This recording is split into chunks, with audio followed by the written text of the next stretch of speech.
acharam? Eu digo na seção achados e perdidos porque aqui nós vemos justamente coisas que foram perdidas e recuperadas. Eu quero usar justamente a parábola da ovelha perdida. Todos acharam aí? Tá, Diogo? Diz assim: e achegavam-se a ele todos os publicanos e pecadores para ouvir. E os fariseus e os escribas murmuravam, dizendo: este recebe pecadores e come com eles. E ele lhes propôs esta parábola, dizendo: que homem dentre vós, tendo 100 ovelhas e perdendo uma delas, não deixa no deserto as 99 e não vai após a perdida até que venha achá-la? E achando-a, põe sobre os seus ombros, cheios de júbilo, de alegria. E chegando à sua casa, convoca os seus amigos e vizinhos, dizendo-lhes: alegrai-vos comigo, porque já achei a minha ovelha perdida. Digo-vos que assim haverá alegria no céu por um pecador que se arrepende, mais do que por 99 justos que não necessitam de arrependimento. O qual a mulher que tendo 10 dracmas, ou melhor, até aqui, até esse pedaço da ovelha, pode se assentar.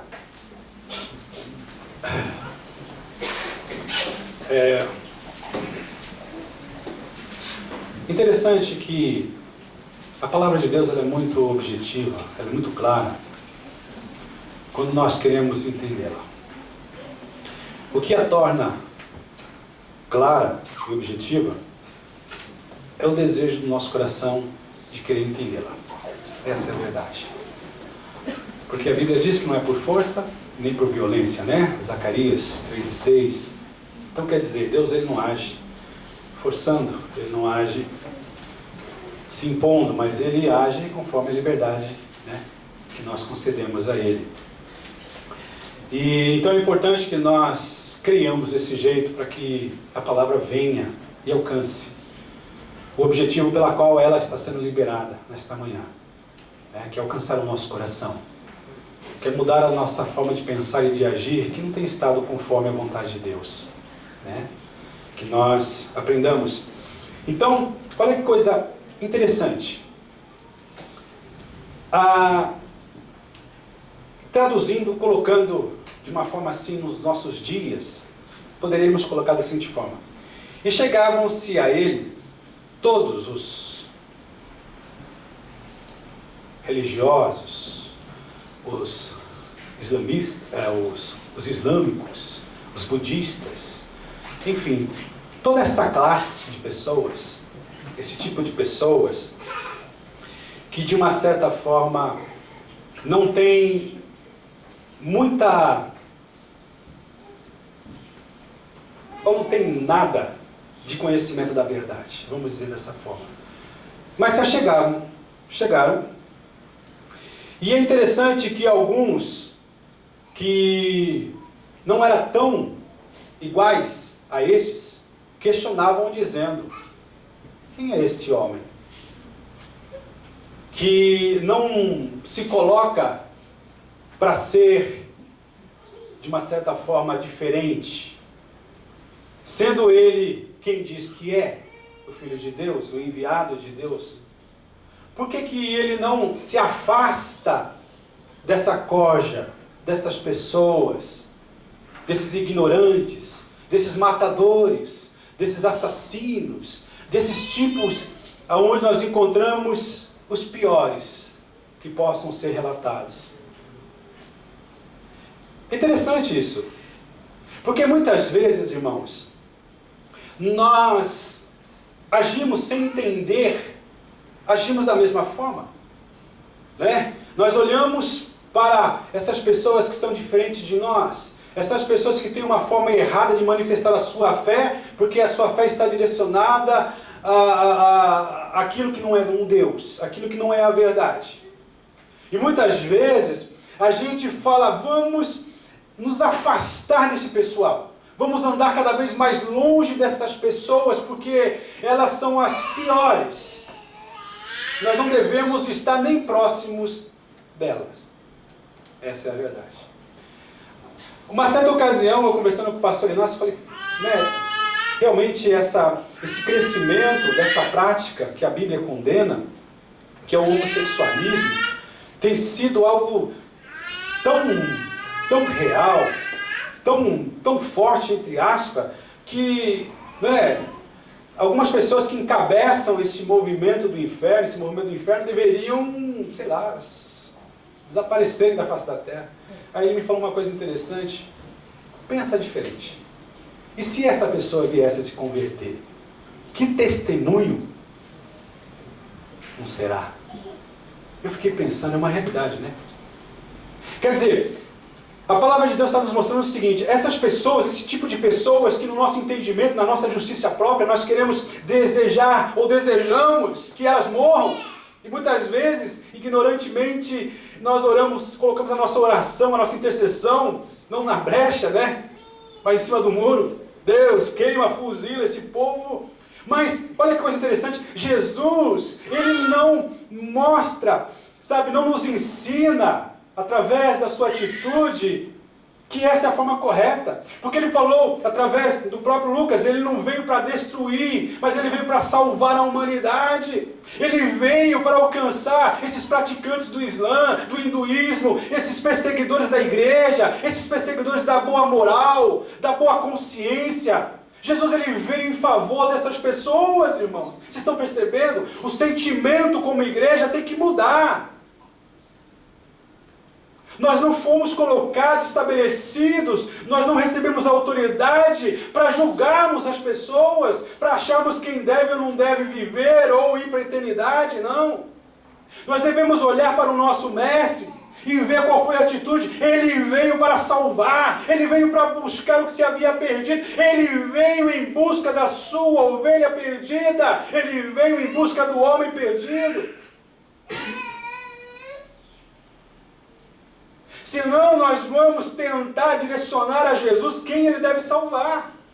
Aquele japonês que pega no meu pé na fábrica, aquele amigo de colégio, aquele fulano que trabalha comigo, aquele ciclano que é o meu vizinho. Esse aí está excluído da minha visão de quem deve ser salvo ou não. Vocês estão percebendo? O que Jesus está nos mostrando, nos ensinando, Ele veio para salvar, Ele veio atrás da ovelha perdida, Ele está feliz, porque nós fazemos parte desse grupo de 99 ovelhas, nós não estamos perdidos.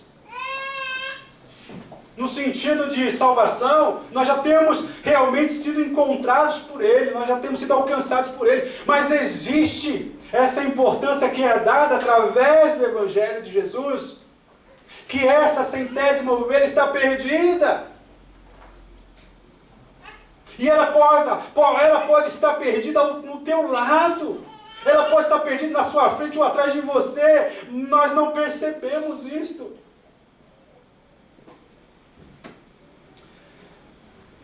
Há muito tempo que Deus tem tentado esclarecer isso ao homem, acerca do seu grande amor, acerca daquilo que o levou a vir atrás de nós,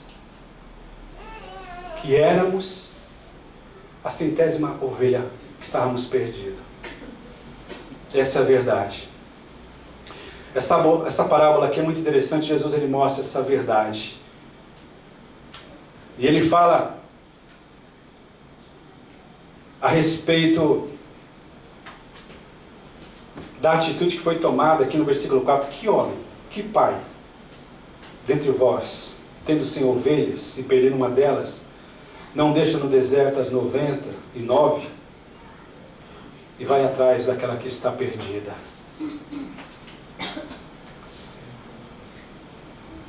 Deus, ele nos mostra justamente essa atitude que ele tomou, esse amor que não tem explicação dele vir atrás do homem que ele criou com tanto amor, segundo a sua imagem, segundo a sua semelhança.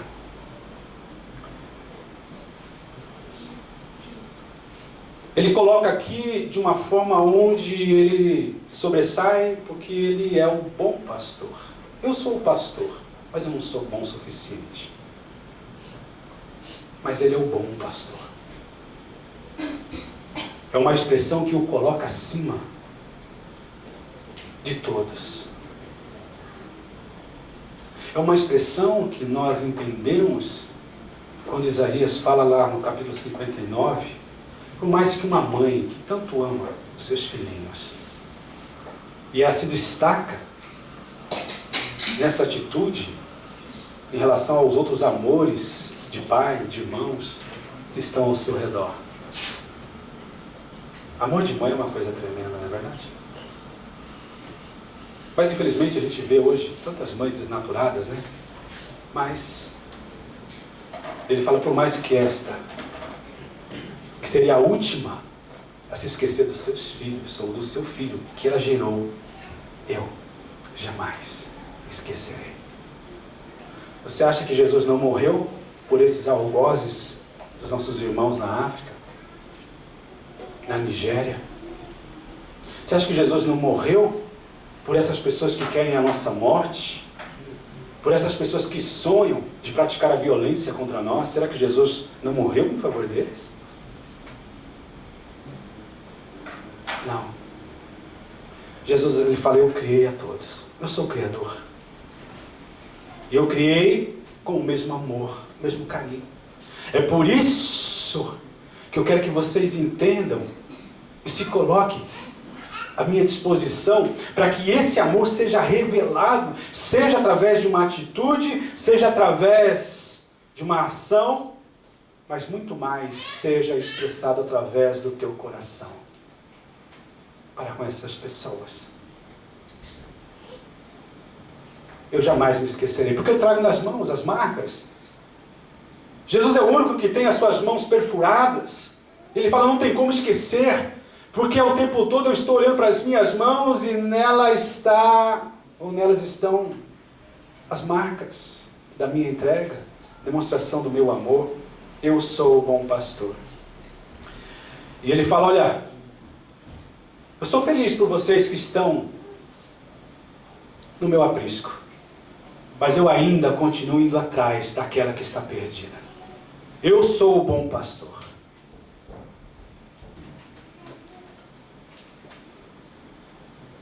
Essa é a verdade. Por mais que ele tenha se afastado, por mais que ele tenha quisto em se perder, por mais que nas suas escolhas ele tenha tentado se afastar de mim, o mais distante que possível, eu ainda continuo procurando por ele. E é interessante que ele sabe onde encontrar. Ele sabe, né, Jason? A questão é o homem querer ser achado. A questão é o homem querer ser encontrado.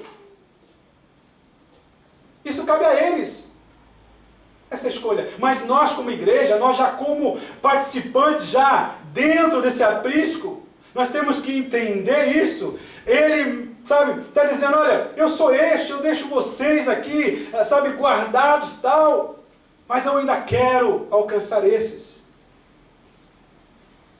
Somente esse amor tem a capacidade necessária para continuar procurando aquele que está perdido. Somente o amor de Deus é que olha de uma forma onde traz esperança. É por isso que quando um japonês tão apegado à sua tradição, aos seus costumes, a um medo, por isso dizem que é shintoísta, budista, mas no fundo não tem entendimento, não sabe explicar a razão da sua fé, porque essa é a verdade. Essa é a verdade. É por isso que quando realmente ele fica numa postura, num lugar, numa posição onde Jesus o encontra, a sua vida é transformada, a sua vida é mudada, onde ele fala, uau, tanto tempo que eu vivi pensando que era certo, mas eu encontrei agora a verdade. Aí ele, sabe, é transformado de uma forma tão radical, porque é assim que acontece na vida de um japonês que é convertido, que é encontrado pelo Senhor. Uma ovelha japonesa perdida, achada por Jesus, é assim. Irmãos, eu não sei se vocês já têm tido experiência com japoneses que se convertem ao Evangelho, eu já tenho tido. É uma maravilha, ele é outra pessoa, realmente é uma nova criatura, é uma pessoa que não se importa mais o que a tradição pensa a seu respeito, o que a sua família pensa a seu respeito, não importa se ele vai ter perda, se ele vai ser deserdado, não importa. O importante é que ele achou o melhor dos tesouros, Jesus Cristo. Essa é a verdade. Louvado seja o nome do Senhor. Eu fico pensando uma coisa, muitos de nós acham que Deus ele tem a obrigação e que nós somos uma peça muito importante e sem a nossa presença, sem a nossa participação, as coisas não dariam certo, ou as coisas não vão dar certo. Isso é pensamento de criatura. Jesus ele não precisa da criatura. Jesus ele precisa de filhos. Jesus ele precisa de ovelhas. Mas Jesus, mesmo assim, ele demonstra esse amor imensurável. Esse amor de um bom pastor. Esse amor que é acessível. Esse amor que traz a manifestação de um poder sobrenatural, que transforma a história, que transforma vidas, aonde ele vem ao encontro, e nos encontra e nos leva para sua casa, e faz uma festa.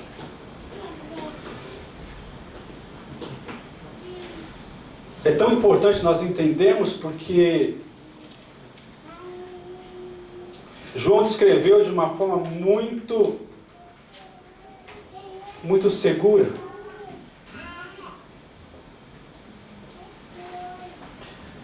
João 10. Ele fala: eu sou o bom pastor.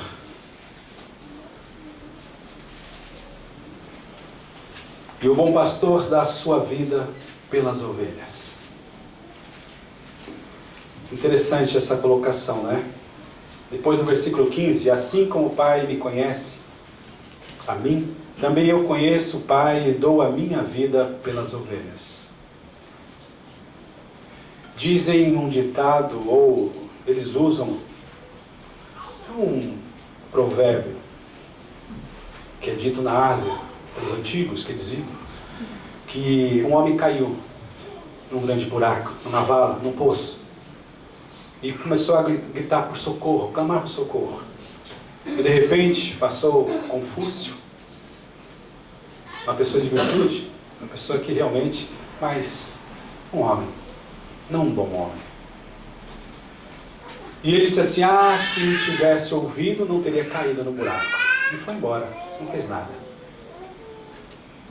Aí passou outro, e outro. E por fim, todos eles falaram alguma palavra dizendo que o erro, a falha está naquele que caiu no buraco. Ele não deu ouvido, ele não fez por onde.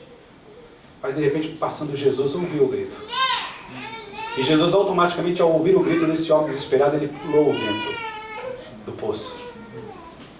E colocou esse homem sobre seus ombros, e impulsionou e jogou ele para cima. É uma boa descrição. Isso é antigo, mas é uma verdade. Porque ele é o único que deu a sua vida em favor da humanidade. Ele é o único que realmente se deu. Ele morreu a nossa morte para que nós pudéssemos receber a sua vida. Que coisa!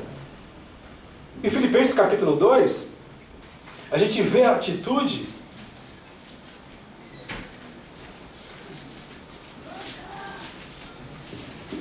versículo 6, ele fala de sorte que sendo forma de Deus, sendo ele Deus, não teve por usurpação, por direito de ser igual a Deus, como o homem aqui, mas aniquilou-se a si mesmo, tomando a forma de servo, fazendo-se semelhante aos homens e achando-se de forma de homem, humilhou-se a si mesmo, sendo obediente até a morte, e essa morte veio a ser através da cruz.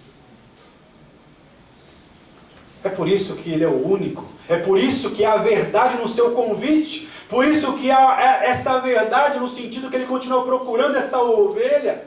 É por isso que Ele quer que nós sejamos envolvidos por esse sentimento. Ao nos colocarmos na brecha, possamos assimilar esse sentimento que está no seu coração. De não estarmos satisfeitos de vermos as pessoas morrendo, perecendo, indo para o inferno. De repente a sua mãe, de repente o seu pai, de repente o seu filho, de repente o seu irmão, de repente um vizinho, de repente alguém que você diz que o ama tanto, e não consegue perceber, por ele não ter sido achado ainda, por ele não se deixar ser achado, ele está indo para o inferno, gente. Ele está indo para o inferno, lá vai ser terrível, vai ser um sofrimento eterno. O diabo não vai ser o satiu do inferno, não. O diabo vai sofrer no inferno também, para vocês terem uma ideia de quão terrível vai ser o inferno. E hoje nós temos a liberdade de escolher e dizer para as pessoas que eles podem escolher agora esse bom pastor, o seu nome é Jesus Cristo. Ele é o Salvador da humanidade, Ele é o Salvador da alma do homem. Louvado seja o nome do Senhor Jesus. Ele ofereceu a sua vida, o seu sangue foi derramado por nós na cruz. Esse pastor, ele veio e continua a sua busca, procurando por essa ovelha. Ele está ansioso para resgatar essas ovelhas da boca do inferno. Ele se importa com o homem. Ele se importa com a humanidade. Por mais que nós não tenhamos tido a sensibilidade de nos importarmos com a salvação de muitos, Ele se importa. E Ele quer que nós também nos importemos. Porque Ele continua dizendo, grande é o valor que esse homem tem para mim. A ovelha perdida é uma ovelha sem Deus. E é tão maravilhoso, irmãos, que Ele quer que nós experimentemos essa alegria. Voltando aqui em Lucas 15. Já estou terminando.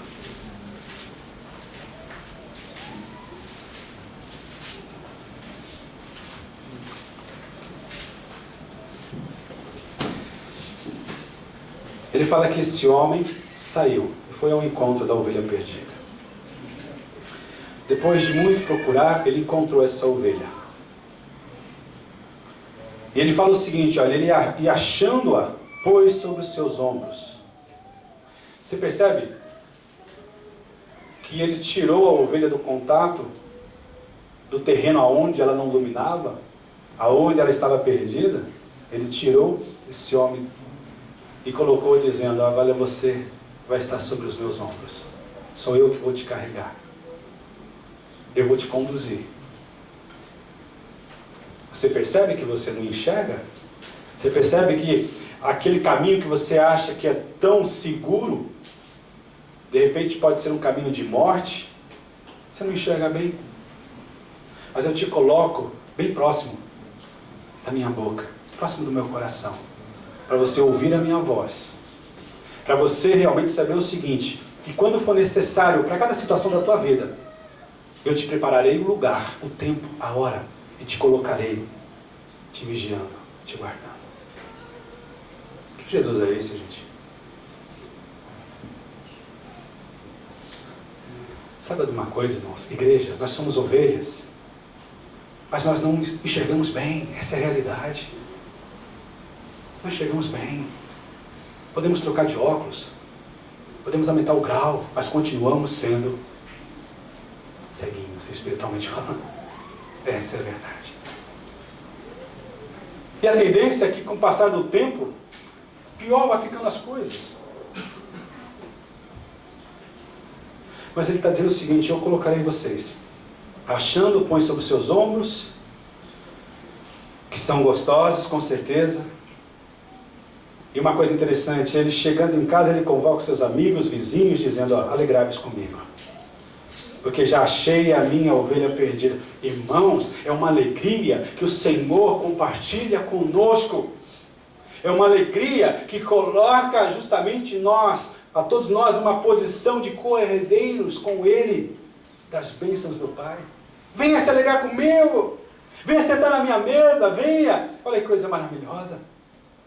Ninguém pôde oferecer uma vida como essa que Jesus oferece. Como vale a pena dizer não a essas cadeias que o mundo nos prepara, a esses laços tão bonitos, tão bem feitos, que vem através dos prazeres, que vem através das coisas que nos afasta da presença de Deus. Essa é a verdade.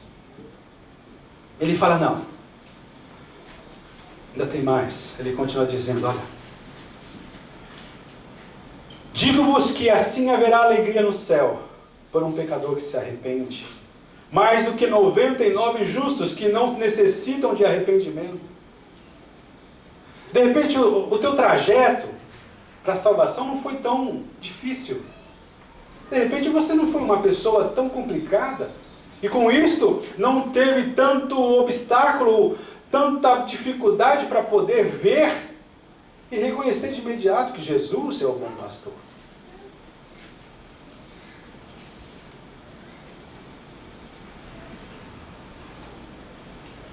E com isto, de uma certa forma, né, você não tem encontrado muitas dificuldades. Aleluia por isso, glória a Deus por isso. Mas ele fala o seguinte, eu quero que vocês enxerguem, entendam uma coisa. Há muitas vidas que muitas dificuldades as impedem de vir até a mim, de serem achadas por mim. Eu quero que vocês sintam a minha satisfação de tê-las resgatadas, de tê-los resgatados, de tê-los trazido à minha presença. Eu quero que vocês sintam o que eu estou sentindo, tenham esse sentimento que eu tenho. E venha se alegrar comigo. Que coisa maravilhosa. Não tem... Olha, existem 2 momentos na vida do crente que marcam momentos tremendos, intensos de satisfação, de alegria. Primeiro, quando ele reconhece que ele é pecador e entrega a sua vida a Jesus. Ah, quem já fez isso? Que alegria. Mesmo eu sendo filho de crente, sendo filho de pastor, gente. Eu achava que eu ia para o céu porque meu pai era pastor, porque minha mãe era uma excelente trabalhadora no reino de Deus. Eu falei, se eu não for pendurado no paletó do meu pai, na gravata do meu pai, eu vou na saia da minha mãe, estou nessa. Não é? Tudo que acontecia, eu sou filho do pastor, viu? Deus fala assim, eu não tenho um neto. Seu pai é o meu filho, mas você? E aí? Aí com 14 anos eu entendi a necessidade de tomar uma postura, uma posição, dizer, Deus, eu quero abraçar esse evangelho de uma forma pessoal. Eu lembro-me, levantei a minha mão, falei, eu quero declarar diante da igreja. Todo mundo ficou espantado. O filho do pastor, Edson, aceitando a Jesus. E realmente foi um momento de muita alegria. Foi um momento que o Espírito Santo disse assim, olha, já era para você ter experimentado esse momento, essa situação. Né? Mas você escolheu agora. E foi uma coisa tão tremenda, que quando realmente eu assumi o compromisso, falei, eu não quero mais ser neto, eu quero ser filho de Deus. Já fui descer as águas, fui ser batizado, e logo em seguida já fui batizado com o Espírito Santo, e Deus começou a fazer coisas tremendas na minha vida. Quando eu me via, eu estava no meio da favela, junto com os irmãos, entregando folheto, cantando em cima, em lugares que a gente ia dizer, olha, eu sei que eu vou entrar, mas não sei se eu vou conseguir sair daí. De repente eu me via, nós estávamos no presídio ali em Diadema, no meio, sabe, de várias celas, cantando, e muitos observando, muitos ouvindo, e o mais interessante, no final muitos se aproximavam da cela, da grade, chorando, dizendo, levantando a mão, eu quero Jesus.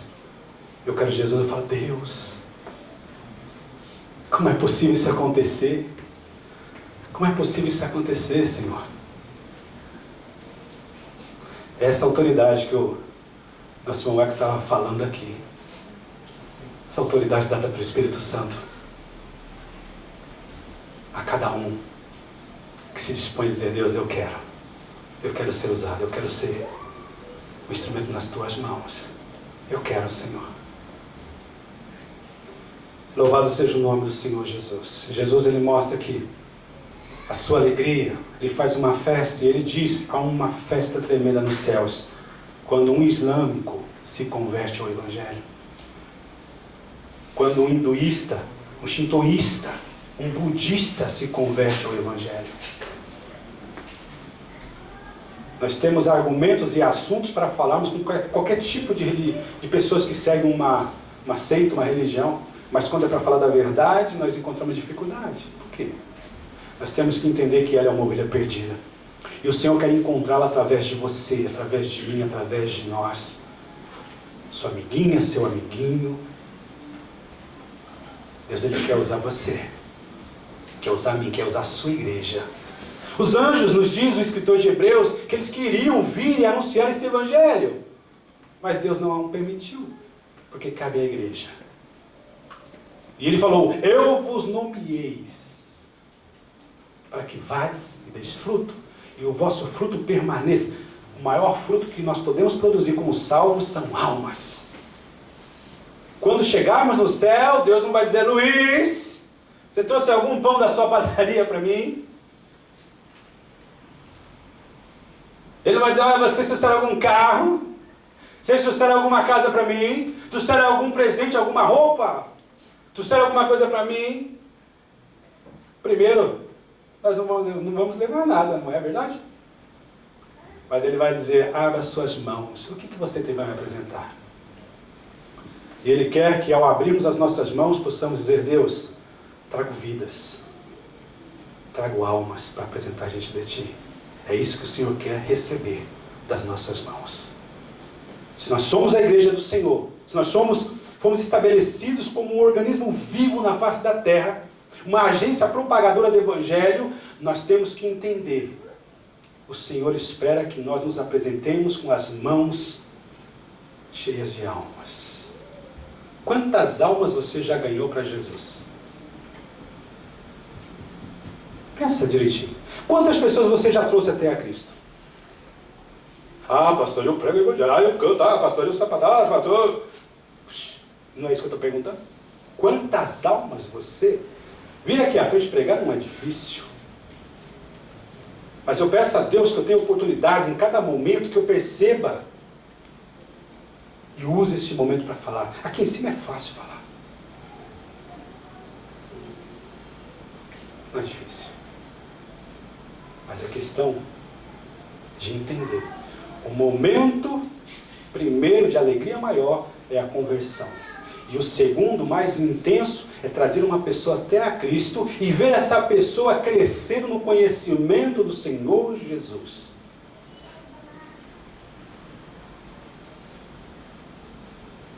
Não precisa levantar a mão. Tem alguém aqui que trouxe alguém que está aqui hoje, que através de você, ele veio a conhecer a Cristo? Não precisa responder, não precisa. Tem? Qual é a sua alegria por vê-lo aqui? Eu creio que é uma alegria tremenda, né? É isso que o Senhor quer que nós entendamos. Ele é o bom pastor, ele deu a vida pelas ovelhas. Foi ele que veio buscar e salvar o que você havia perdido. Mas esta verdade tem que ser anunciada por você e por mim. Se eu tenho dificuldade para me expressar, eu tenho que me colocar na brecha dizendo: eu quero sentir Deus. O coração desses meus irmãos. O escritor de Hebreus diz que há muitos dos nossos irmãos sofrendo no mundo hoje, por esse Evangelho, por não negar a Jesus, né? Que Deus possa nos ajudar, que Deus possa realmente vir e encontrar a liberdade na vida de cada um de nós, para que esse Evangelho continue a ser propagado, anunciado, para que almas estejam sendo arrancadas das mãos do inferno, da boca do leão. Porque esse é o propósito verdadeiro. Não só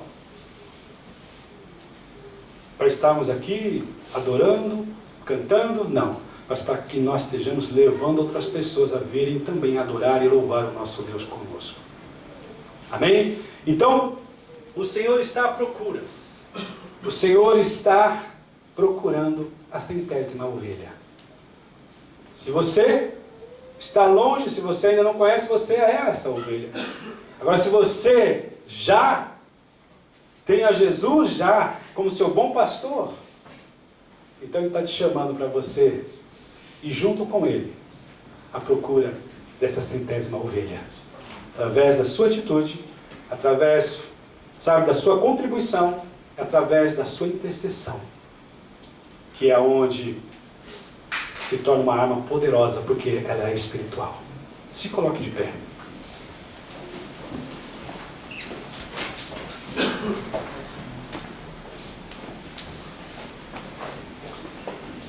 Vamos orar.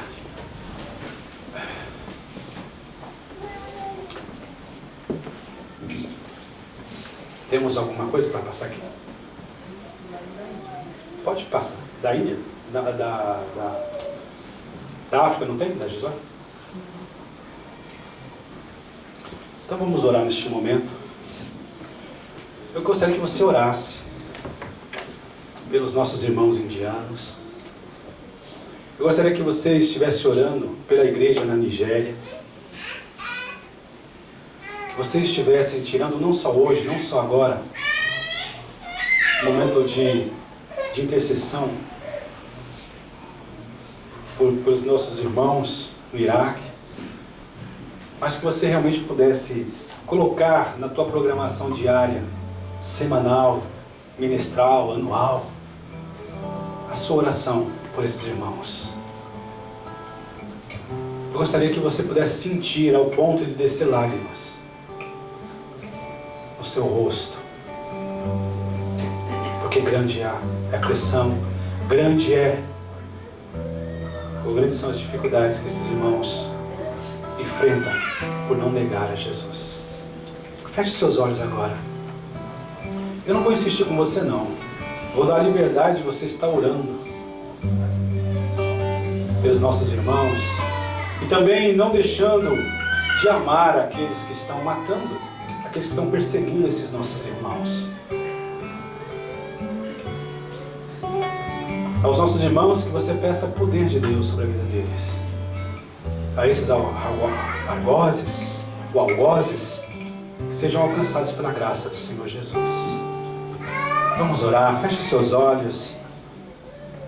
Senhor Deus, estamos aqui, ó Deus, debaixo dessa graça, dessa misericórdia maravilhosa.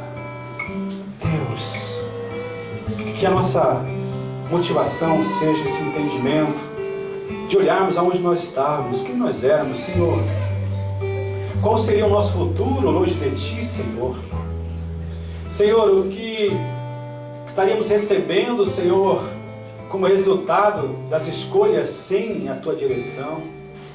Deus, quantos de nós aqui, Senhor, não tínhamos esperança, Senhor? Poderíamos até ter uma boa situação financeira, um certo conforto, mas espiritualmente falando, Senhor, qual seria o nosso final?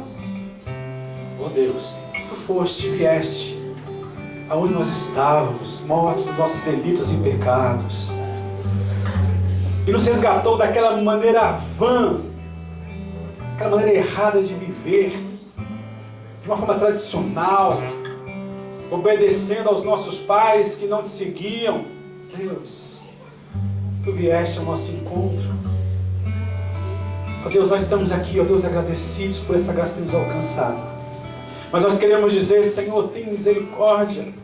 Senhor, gera dentro de mim, no meu peito, no peito de cada um dos meus irmãos, da Tua igreja, Senhor, essa necessidade, Senhor, de clamarmos, de intercedermos pelos nossos irmãos e também pela salvação, Senhor, nesses países, Senhor, porque a Tua palavra diz que um dia todas as nações se prostrarão diante de Ti, reconhecendo a Tua soberania, o Teu senhorio, ó Deus. Deus, a começar por essa nação, o Japão, Senhor. Visita esse primeiro-ministro, visita a cúpula, visita, Senhor, a sua equipe, visita, Senhor, esses mais tradicionais. Senhor, tem misericórdia, Senhor. Senhor, coloque por terra essa força maligna, Senhor, que tem exercido esse poder, Senhor, que tem levado essa nação a estar distante de Ti. Senhor, tem misericórdia, Senhor. Esses costumes, Pai, Deus, eu não peço para que mude a cultura, mas tenha misericórdia, venha quebrar e desfazer, Senhor. Deus, tudo isso que tem impedido esse povo de abrir os olhos literalmente, Senhor, com o coração, ó Deus, e reconhecer que Tu és o desejado, que Tu és o Senhor dos senhores, que Tu és o Criador, como já foi reconhecido, Senhor, por uma parte que o cristianismo tem sentido, tem uma história, faz sentido a vida de Cristo, o propósito faz sentido, Senhor, que eles não fiquem só na mente, mas que essa verdade seja, Senhor, ó Deus, inundada, Senhor, ou melhor, inunde o coração, Senhor, das pessoas desse país, Deus, no nome de Jesus. Visita os nossos vizinhos, os trabalhadores de fábrica, Senhor, os japoneses, Senhor. Visita as nações aqui que se reúnem, chineses, tailandeses, Senhor, enfim, as nações, Senhor, neste país, Senhor. Senhor, os praticantes do Islã, Senhor, que estão aqui, Senhor, converta, visita, Senhor, esses corações. Senhor, Tu sabes como chegar aos seus corações. Nós estamos, Senhor, clamando por essas vidas, Senhor. Deus, aleluia, os indianos, Senhor, aqueles que haverão de conhecer a Tua palavra, Senhor, alcance o Senhor. Deus, no nome de Jesus, no Egito, no Sudão, em Burkina, Senhor. Deus, tem misericórdia, Senhor, dessas nações, Deus. Lá na Coreia do Norte, Senhor, Deus. Senhor, esteja abençoando esse trabalho que é feito pela Coreia do Sul, Senhor. Ó Deus, uma estratégia maravilhosa, Senhor, que Tu deste a eles, ó Deus. Senhor, tem misericórdia, que caia por terra, Senhor, o poder dessa iniquidade, Senhor, caia por terra, Senhor, por mais que o pecado seja visto, que a Tua graça, Senhor, ó Deus, venha superabundar, Senhor, na vida dessas pessoas, ó Deus. Eu sei que muitos haverão de conhecer a Ti, Senhor, apesar dos olhos, dos ouvidos ouvirem, Senhor, coisas contrárias, Senhor, que nunca percamos essa esperança que há solução, Senhor, para muitos, ó Deus, e que Tu és essa solução, ó Deus, no nome de Jesus. Ajuda-nos, Pai, a viver essa verdade e anunciar essa verdade, Senhor. Deus, que a nossa vida não seja mais a mesma, Senhor, sejamos incomodados, ó Deus, ao voltarmos para os trabalhos, para as ruas, ó Deus, que possamos estar buscando a oportunidade de falar a respeito de Ti. Tira, Senhor, tudo aquilo que é supérfluo, aquilo que não edifica, Senhor, aquilo que vem, Senhor, e nos leva unicamente a pensar em nós mesmos, Senhor, no nome de Jesus, Pai. É o que nós Te pedimos, ó Deus, em favor desses países, em especial pela Índia, pela África, Senhor. Ó Deus, no nome de Jesus, no nome de Jesus, em favor do Japão, em favor, ó Deus, do Brasil, em favor de Israel, a Sua nação escolhida, Senhor. Guarde os nossos irmãos ali. Alcance aqueles que ainda não Te conhecem, não Te receberam como o Messias. Alcance, ó Deus. E é no nome de Jesus que nós Te pedimos. E é no nome de Jesus que nós Te agradecemos. Amém, amém, amém, amém.